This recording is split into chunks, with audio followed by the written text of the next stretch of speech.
Welcome to the Deep Dive. Today, we are cracking open one of the most fundamental questions in sociology. How does society define deviance? It's a great question. If you're just starting your journey into the sociology of deviant behavior, this is the Deep Dive designed specifically for you. Yeah, and we've got a lot of sources to help us move beyond the usual moral judgments. To get to the analytical core of the concept. It's a crucial mission, really, because the word deviance is just so charged in everyday conversation. Right. It means so many different things to different people. Exactly. When most people use it, they're applying a moral or legal or even a clinical judgment. They tend to conflate deviance with crime or immorality or some kind of personal pathology. We're just fine for everyday talk, but for sociology. For sociology, we need a sharper tool, a more precise way of looking at it. Okay, so let's unpack this a little. In common language, people often fall back on a definition of deviance as, any condition, person, or act that society generally disvalues, finds offensive, or actively condemns. And that feels right, intuitively, but it fails the sociological test. How so? Well, we need to analyze the social processes, not just the final judgment.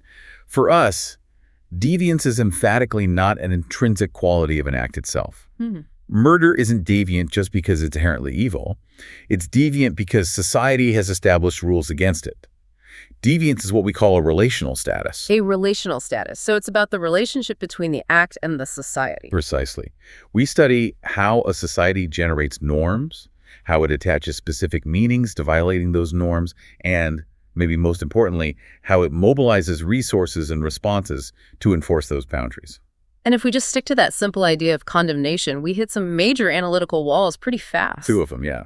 First, you never address why people classify those acts as offensive in the first place. You just accept the offense as a given. And the second? Second, you completely ignore the fascinating concept of positive deviance. Right. Things that are different, but in a good way. Exactly. Yeah. Like a courageous whistleblower or a genius inventor. They step way outside the norm, but they're praised for it, not punished. So to analyze society structurally, we need clearer, more analytical definitions. We do. To set the foundation, we're going to walk through 4 major approaches to defining deviance. We'll start with the ones that sociology eventually moves beyond and end with the one we rely on most. Okay, let's start with what seems like the most straightforward one, the statistical definition. The statistical definition is probably the easiest to grasp. It just emphasizes behavior or conditions that differ from the average. So it's about rarity. Purely about rarity. It focuses on what is in a population. Anything statistically unusual, anything in the minority, represents deviance under this view. So if only 5% of people choose to live completely off the grid, that would be statistically deviant. It would, and that right there highlights the major limitation of this approach. Rarity, without some kind of social judgment it's just difference. Social responses, the punishments, the rewards, they're not governed by probability. They're governed by moral valuation, by power, and by the rules that are in place. So the numbers alone don't tell the whole story. Not at all. We miss the crucial social context that tells us whether to ignore a rare act or respond to it with collective outrage. Since the statistical definition only tells us what's rare, maybe we need one that tries to tell us what should be universal. That sounds like the absolutist definition. That's the gut feeling behind it, yes. The absolutist definition assumes that everyone agrees on certain obvious, basic rules of a society. Rules that are just fundamental. Right. Rules often rooted in tradition or custom or even theology. Deviance, then, is a clear violation of these absolute, supposedly culture-free standards. The appeal is that it feels universal. Surely some things are just wrong, everywhere, always. But the sources we looked at are pretty quick to critique that idea of universality. Absolutely. Sociologically, this view just ignores the vast complexity of cultural contradiction and historical change. So what was normal in the past might be deviant now. Exactly. And this approach also tends to overlook how conceptions of deviance often come from the interests and values of a dominant or elite group at a particular time.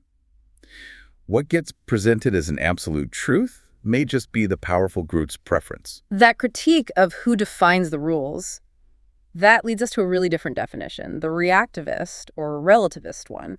This is a major departure, a complete shift in thinking. The reactivist approach holds that there is no universal essence that defines deviance. So it's not in the act itself. Not at all. Instead, deviance exists solely in the eye of the beholder. It only happens through the reactions or the labeling applied by a social audience, police, media, teachers, parents. Agents of social control. Right. If the behavior isn't labeled, then it isn't deviant, period. Okay, so let's use an example. A burglar.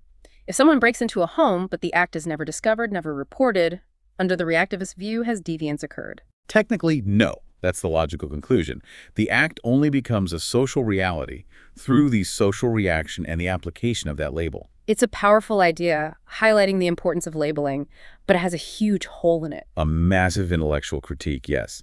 If deviance results only from reactions, then on what basis do people know how to react in the first place? Why do we label a burglar deviant but not, say, an Olympic athlete, even though both are statistically rare? Exactly. And this is where it gets really interesting, because the answer to that question, the need for a basis for reaction, leads us directly to the definition most sociologists use. The normative definition. The normative definition.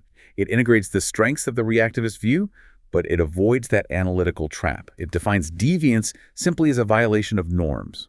And a norm is what exactly? A norm, in this context, is a standard about what human beings should or should not think, say, or do under given circumstances. They're the unwritten or sometimes written blueprints of a social group. They're the guidelines. So the norm is the foundation. The violation is the deviance. You've got it. The norm provides the reason for the reaction, and the reaction confirms that a norm has been violated. I see. This resolves the puzzle of the reactivist view.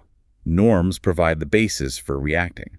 The social reactions that follow, like sanctions or ostracism or arrest, are the expressions of the norm. They identify the deviance for everyone else. Like the unspoken rule against smoking in a crowded public elevator. A perfect example. Violating that draws an immediate sanction from the social audience, confirming the boundary. That structure norm, violation, reaction is the core engine of social control. So what this all means then is that deviance is fundamentally tied to norms. And norms are profoundly social and contextual. Yes, they're expectations of conduct that are crucial for maintaining social order. And they vary widely. How so? Based on how widely they're accepted, how strongly they're enforced, and how consistently they're taught. We can even categorize them into two main types. Okay. You have proscriptive norms, which tell people what they should not do, like don't steal, don't cheat. And the other type? Prescriptive norms. They tell people what they ought to do. Respect your elders, stop at a red light. And these norms often don't stand alone. They get bundled together based on who you are. This is where the idea of social roles comes in, right? Exactly. A social role is just a collection of norms that conveys expectations about appropriate conduct for a person in a particular position. The norms for a surgeon are very different from the norms for a college student. Completely different. And what's acceptable behavior in one role could be severely deviant in another. This brings us back to that vital sociological idea that deviance is a relative phenomenon. The judgment is limited to specific groups, places, and times. Yes. Let's take the activity itself, drinking beer. For fraternity members celebrating a football victory, it's probably not deviant behavior. It aligns with their group norms. Right. But for a group of Baptist deacons celebrating a church fundraiser, that would likely be seen as a clear norm violation, and thus deviant. The act is identical. The social context and the norms are completely different. Another good example is selling drugs. A great one. For a licensed pharmacist, it's standard non-deviant behavior. But for an illicit drug dealer operating outside those legal and medical roles, the same basic activity is severely deviant. The judgment shifts entirely based on the role and context. This leads us naturally to how broader social structures influence this whole labeling process, specifically through differentiation and social power. Right. Differentiation is just the sociological term for variations in things like age, sex, race, occupational status. At the most general level, deviance just refers to differentness. But when we introduce stratification, that differentness gets ranked. And that's where things get complicated. Precisely. In stratified societies with hierarchies based on wealth, status, or power, there's an increased chance that lower rankings will reflect disvalued characteristics. So your position in the hierarchy affects the judgments applied to you. It absolutely does. And this structural ranking connects directly to social power, which determines who gets to write the rules and enforce them. And what is social power, sociologically speaking? It's the ability to make choices and control resources, political, economic, social. And powerful people disproportionately define the standards for deviance. This is a huge concept. It's crucial. It explains why, for example, Individuals committing massive white-collar financial fraud often receive lenient treatment, while less powerful individuals committing minor property crimes face severe punishment. The application of the norm is heavily influenced by power. And that process of applying the norm, of getting your rules to be the rules, is called norm promotion. Yes, norm promotion is the ability of groups, usually powerful ones, to successfully advocate for a particular norm and get it adopted, often excluding competing norms. Like the anti-smoking movement. A perfect modern example. For decades, smoking was a socially accepted, almost glamorous activity.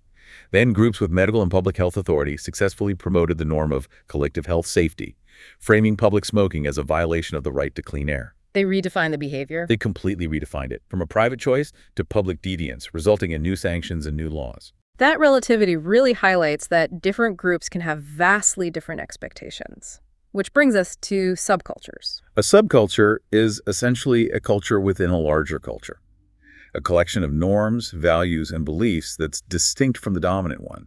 Think youth gangs, or even specific professional communities. And the key takeaway is that acts labeled deviant in the dominant group might be perfectly acceptable, even expected behavior within the subculture. And why do these subcultures form? They often represent collective solutions to shared problems posed by the dominant culture, especially for marginalized groups. They provide social support, they can enhance self-esteem, and they offer practical suggestions for survival. They're functional for their members, even if their behavior violates broader norms. That's right, which reinforces this core idea we keep coming back to.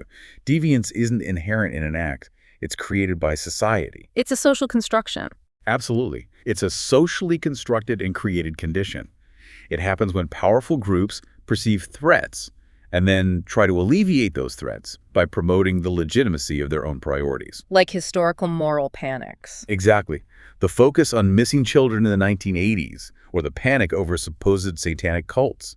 In those periods, groups elevated certain anxieties and focused intense social control on defining specific behaviors as extremely threatening, thereby creating new categories of deviance. And of course, the norms themselves are always changing, which complicates everything. We see historical shifts with alcohol, with marijuana. All the time. Normative changes are constant, and they fundamentally alter what we consider acceptable conduct. Before we wrap up, there's one last crucial distinction to make, especially for a sociology student: the difference between social deviance and social problems. A very important distinction. Social problems like lack of education, high unemployment, or poverty are structural conditions of a society. They are not in themselves defined by individual rule breaking. They can overlap, but they are analytically distinct concepts. Exactly. Poverty, for instance, is a widespread social problem. The condition of being poor is not an act of deviance. However, a person experiencing poverty who engages in panhandling might be violating a specific city ordinance, a norm violation. And the sociological focus is on the norm violation. It remains strictly on the norm violation and the resulting classification and reaction. The social problem focus is on the structural conditions.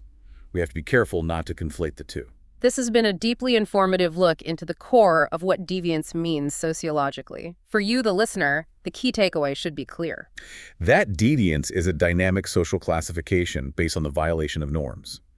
It's not an absolute moral truth or an inherent pathological condition. The definition is relative, it's constantly changing, and it's heavily influenced by social power, social roles, and inequality. And that's the purpose of studying it this way.